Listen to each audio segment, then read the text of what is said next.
Hello, good afternoon or good morning, depending on what time you're viewing. My name is Ruben Mercado. I'm a program manager here at SHIP, and this is a micro lesson on just meeting strategy and planning based on work I've done in the past with student organizations, various SHIP chapters, and my role here currently at SHIP.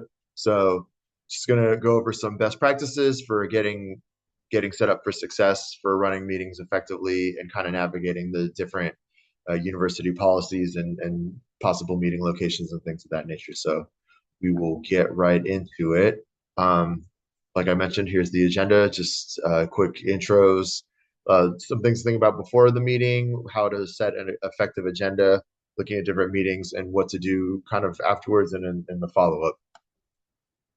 So this is a little bit about me for anybody who's watching who I may not have had the privilege of interacting with or doing any kind of training or workshop in the past. I'm the Career and Leadership Development Program Manager for the SHIP National Office, with experience at various universities, including the University of Texas San Antonio, UT Austin, and UNC Charlotte, where again, I've worked with a variety of student groups and have seen a lot of what works and what doesn't work in terms of setting up meetings. So based on that, I'm also a certified strength coach for Gallup Clifton Strengths. So if your chapter is interested in facilitating any kind of workshops on that, I've had the privilege of doing a number of those with various student and professional chapters. So I'd be happy to discuss that. And I have my contact information a little bit later on in the presentation. So, okay, so just some things to think about before you have your meeting. And this is applicable to when you have your meetings with your exec board as well as with your general members. So, and as well as any kind of events. So the first thing before you have the meeting is, of course, just like identifying what goals. It's important to not have meetings and not be talking just for the sake of talking and just for the sake of having meetings. So refer back to any past meeting notes, any outstanding items, anything that your members or your exec team might still be waiting on. And be sure to take member feedback into account for those. So a good practice is just be to regularly be getting feedback from members, whether that's anecdotal, just through conversations that you've been having with them, or through any kind of assessments that your team is doing.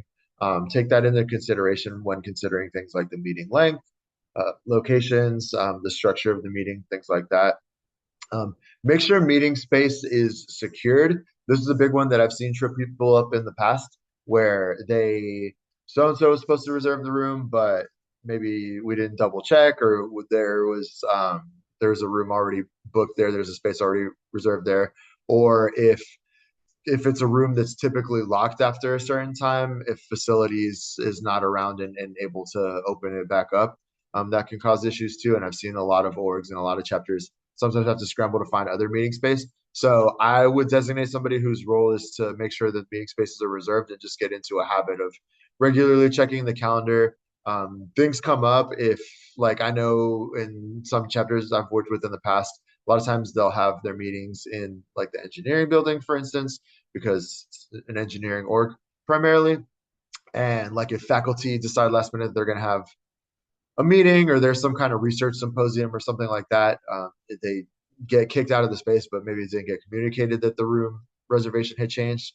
So just be on the lookout for things like that. So I would designate one person whose whole job is making sure that the space is secured and just kind of checking, just getting in the habit of periodically checking just to make sure.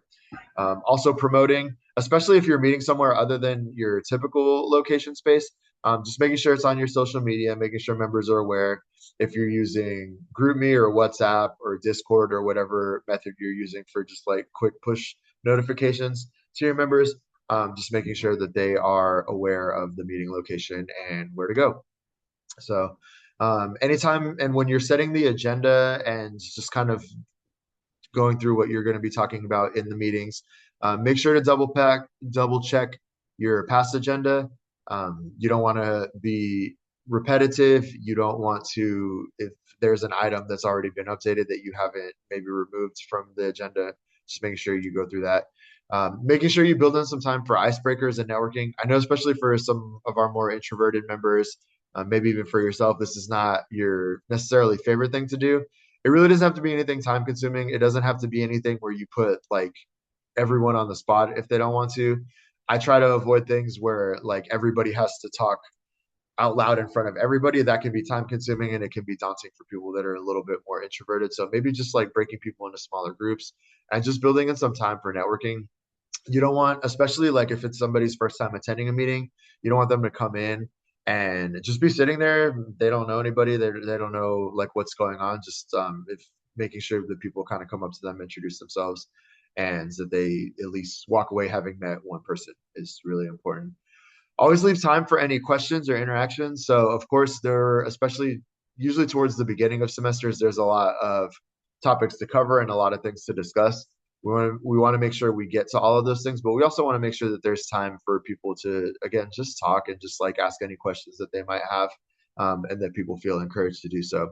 Um, Celebrate recent wins and share like any recent outcomes so that people know that there's progress being made, so that people know that there's things that we're working towards, so that people, especially again, I'm always thinking of like if newer members attend a meeting or it's their first time coming, it's just something for them to notice and say, oh, okay, cool. This is an org that's making progress. This is something that I can like really take part in.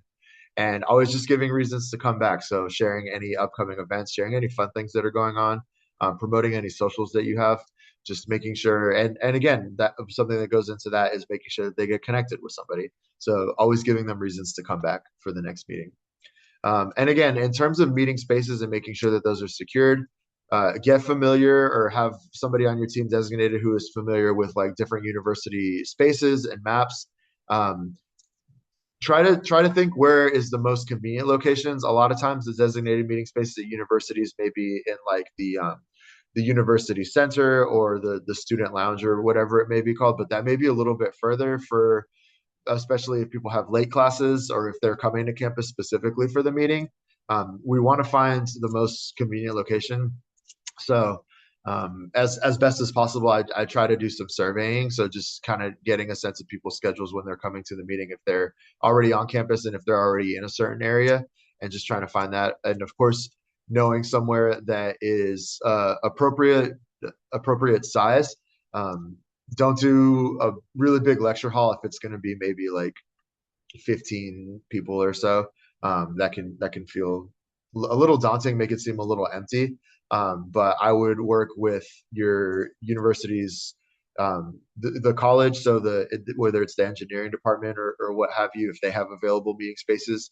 It's always convenient if you can get somewhere that every meeting is going to be at. That can be hard just because again the schedules can get so packed and there's various competing interests and organizations and things like that, so you never know what's going on. But as best as possible, try to have the same regular meeting spots just so people know where to go instinctively.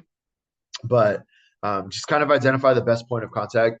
Take some time to get to know the staff that work in those areas. It can be beneficial if like maybe the admin person who manages the reservations for the building that you're trying to secure regular meeting spaces in. It's just kind of build up a rapport with them and get a sense of when things are going on, when different activities may be taking place, so that you can avoid those. And just kind of identifying the best contact and building up a relationship with them, I think, is important. Having a good sense of your membership and a good head count is important too, so you know about how much space you need, how many people are going to be there. And then of course always advertising it widely, so making sure it's on social media, making sure it gets notified through whatever group text communication methods that you have.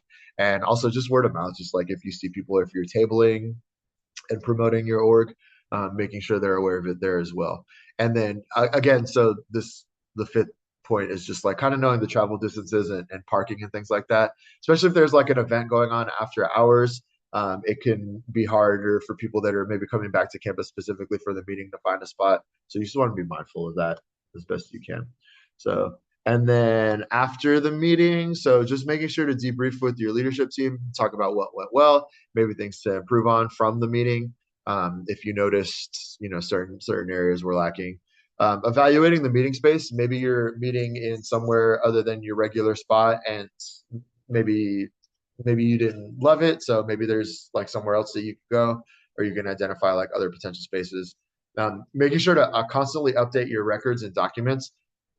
I'm always thinking of the people that are going to come in afterwards, like the next leadership team, the next president, the next vice presidents, just making sure that they're set up for success. So you just want to be updating like all of your meeting notes, making sure that it lives somewhere that's accessible. Anything that was discussed in the meeting, any wins, any ground that was covered. And then also constantly just like surveying, evaluating. We don't want to like over survey people, but if it's a quick 2, 3 question feedback form that people can fill out just so it's for your own planning purposes. You just want to do that. And then just lastly, I have a reminder that just like people need each other. So you need your exec team for your org. You need your members. So just making sure that everybody is in communication and just like constantly getting a sense of how your members, how your exec team is feeling, to best prepare for what you have next. This is my contact information, so you usually see notifications from me about various events that we have going on, but that's my email address. Feel free to connect with me on LinkedIn as well. I'm happy to serve as an additional resource in any possible way. And best of luck in the coming year. I know everyone's going to do great things. Excited to see everything that you accomplish. And feel free to reach out if I can help in any way.